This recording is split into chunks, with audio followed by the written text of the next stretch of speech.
Good morning. You all right? My name is Abdullah. I'm 13 years old. I'm stuck here in Gaza. Have you ever wondered what you'd do if your world was destroyed? Could you live in a tent? Raise your baby? Would you help people? Would you try and have some fun? Most important, could you stay alive?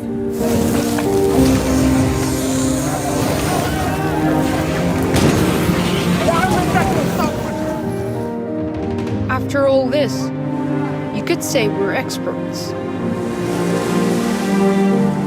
So let me tell you our story. Who knows?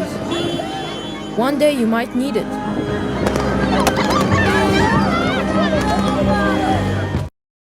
That was a clip from the BBC documentary Gaza, How to Survive a War Zone.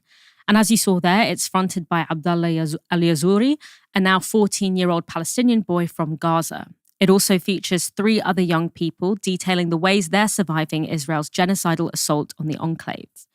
There's Renad, a 10-year-old who kept herself occupied after Gaza's schools were closed by starting a TikTok cookery channel with her sister, showing her followers how she prepares meals on a gas-fueled camping stove while bombs fall nearby. 11-year-old Zakaria was separated from his parents, living at Al-Aqsa Hospital at the time Gaza's only functioning hospital. He worked as a fixer and volunteer for ambulance crews, medics and journalists. It's a role that meant he was exposed to an immense amount of bloodshed, with one paramedic saying he thought it was unlikely Zakaria would ever be able to fit in with children his own age as a result. Then there's Rana, a young mother who found herself pregnant in a war zone after leaving her abusive husband. She wants to live alone with her child, but has to survive displacement and Israel's raids on her neighborhood first. The documentary doesn't only focus on children who are somehow managing to survive the war unharmed. This is one of its more harrowing scenes, and I should warn you that some may find it difficult viewing. يومين استهداف كانت مدرسة هو طب يعني ايده تقريبا مبتورة 90%. العمليات واحد يقدر يسويها.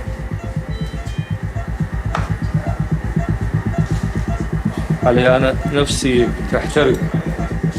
والله. My only consolation from all of this is that he perks up afterwards and becomes a bright little boy again.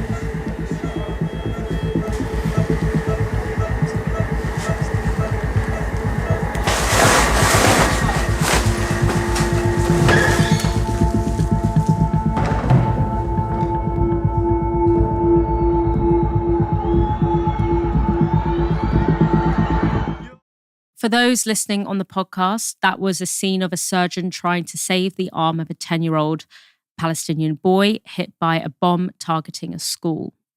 In one scene we can't show on YouTube, the surgeon holds up the child's amputated arm. The documentary is absolutely unflinching in showing the scenes of suffering inside Gaza. But it's also deeply humanizing, showing scenes of hopeful and joyful children like Zakaria enjoying a day at the beach, a break from his grim duties at the hospital. Or Rania watching Iranian missiles falling towards Israel. She describes the scene as unsettling, but says she's grateful that for once the bombs aren't falling on them. Now, that humanizing portrayal of Gaza's children, as well as the sometimes shocking starkness of the documentary's images of destruction, is extremely affecting. And perhaps that's why a group of people are now attacking the BBC and trying to have the documentary taken down. It began with a report from an online researcher alleging that the documentary's narrator, young Abdullah, is the son of Gaza's Deputy Minister of Agriculture, Ayman Al-Yazouri. If that's true, then Abdullah is the son of someone who is a senior member of Hamas's political wing.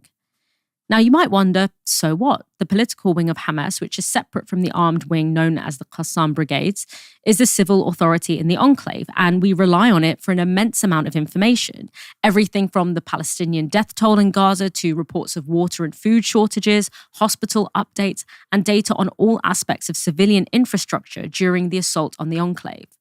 And why do we rely on it? because Israel won't allow any independent observers and journalists into the region. If we didn't have the Hamas civilian infrastructure in Gaza, we'd only ever hear Israel's side of the story. Now, that connection between 14-year-old Abdullah and Gaza's civic administration was enough to prompt a group of 45 Jewish media figures to pen an open letter criticizing the BBC for airing it. This is from The Independent. In their letter to the BBC, the group asked, was it known to the BBC that the narrator and principal contributor of the documentary, Abdullah al-Yazuri, is the son of a senior leader of the proscribed terrorist group Hamas? If the BBC was aware that Abdullah al-Yazuri was the son of a terrorist leader, why was this not disclosed to the audience during the programme? If the BBC was not aware that Abdullah al-Yazuri was the son of a terrorist leader, what diligence checks were undertaken and why did they fail? Now, you'll notice that they're calling Abdullah's father a senior leader of the proscribed terrorist group Hamas there. That's because the political wing of Hamas is proscribed by the British government. But obviously, the effect of that is to conflate that organisation, which every journalist in the world reporting on this war relies on for information, with the Qassam brigades. Also chipping in, unsurprisingly, was Israel's ambassador to the UK, who posted this on X.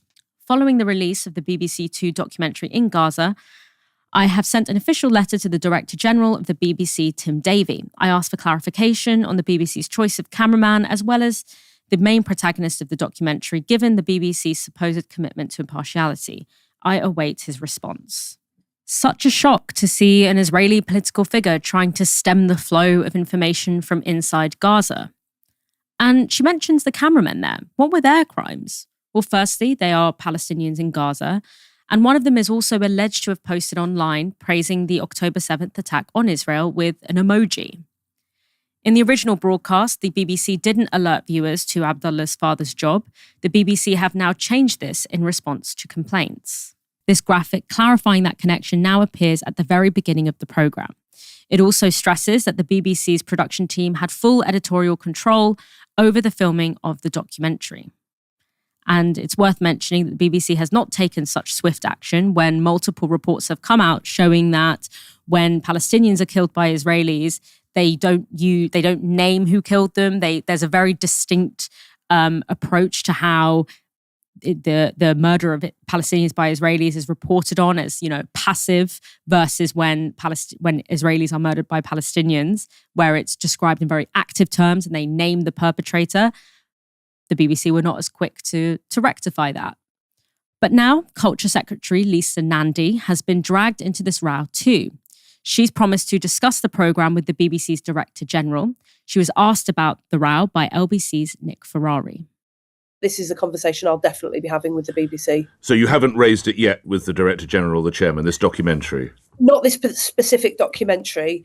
I watched it last night. It's something that I will be discussing with them, particularly around the way in which they sourced the people who were featured in the programme. These things are difficult, and I do want to acknowledge that for the BBC, they take more care than most broadcasters in terms of the way that they try to portray these things. They've been attacked for being too pro-Gaza, they've been attacked for being anti-Gaza, but it is absolutely essential that we get this right. Stephen, do you find those critiques of the documentary convincing?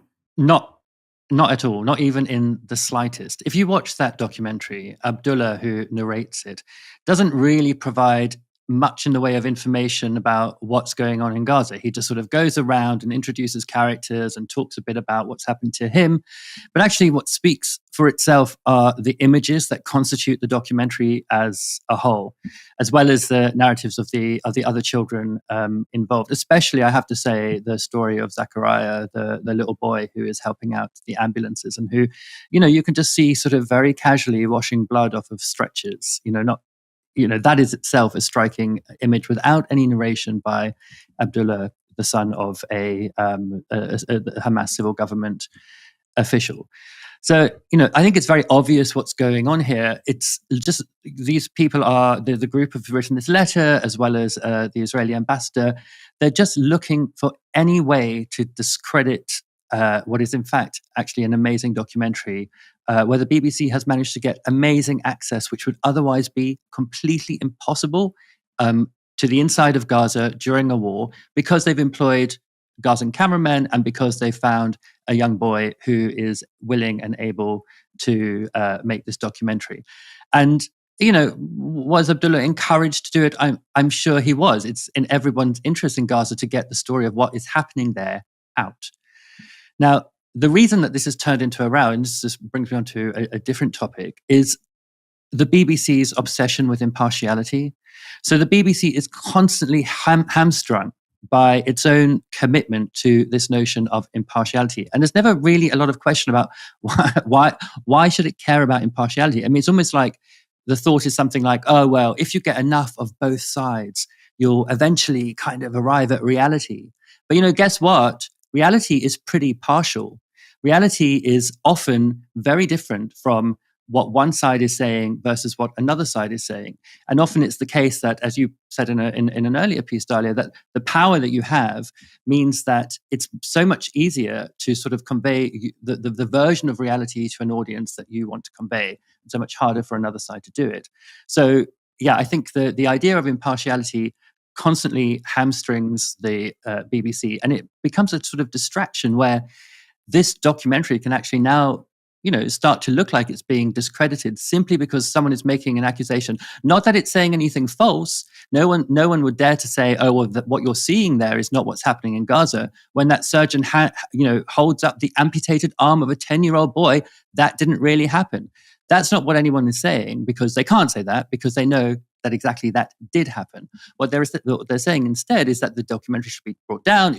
That audiences should be deprived of the chance to see it because the BBC has failed to be impartial. It's failed to, as it were, reflect both sides of what's going on, because in not sort of banning somebody with a connection to the Hamas civilian infrastructure in Gaza from appearing in a major role in the documentary, it's violated impartiality because it hasn't, for example, had an Israeli sort of saying, their side of the story. So yeah, I think it's really the BBC's obsessive commitment to impartiality, which actually I think makes the news often misleading, which has hamstrung it in this case, which has made it the case that people are able to attack it over what is in fact an excellent truth-telling documentary about the situation inside Gaza at the moment.